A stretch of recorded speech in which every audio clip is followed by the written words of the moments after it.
tsara rekoko ilay feho manambara tsapako fa Jesosy no mpamonjy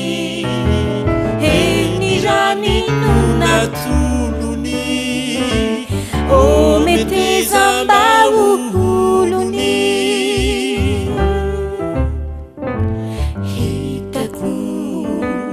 hitako ny lalantsara rekoko ilay feho manambara tsapako fa Jesosy no mpamonjy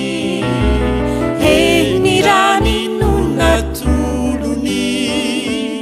ometezamba olony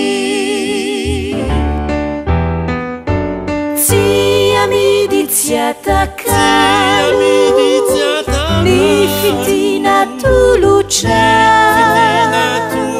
fony zava fahavalo ny fonao miangavy midalao ifonako ry tompotia ino ratsy zay nataoko vononao hanaradia na haningosany azo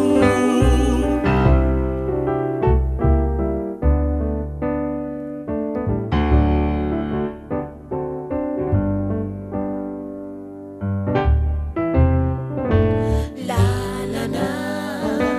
zay mitondra fifandraisena sarobidy noho ny volamena zay mandray dia azo antoka tokoa lay fiainany mandrakizay fa Jesosy no filoa tsy amidy tsy atakalo ny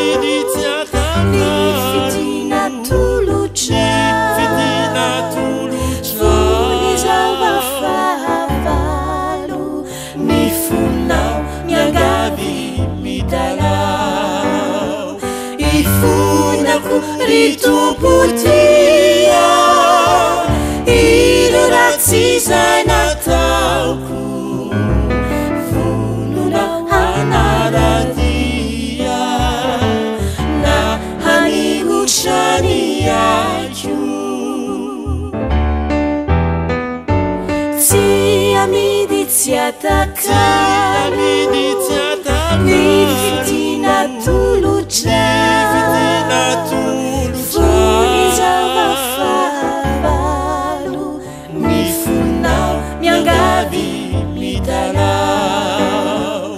ifonako ry tompotia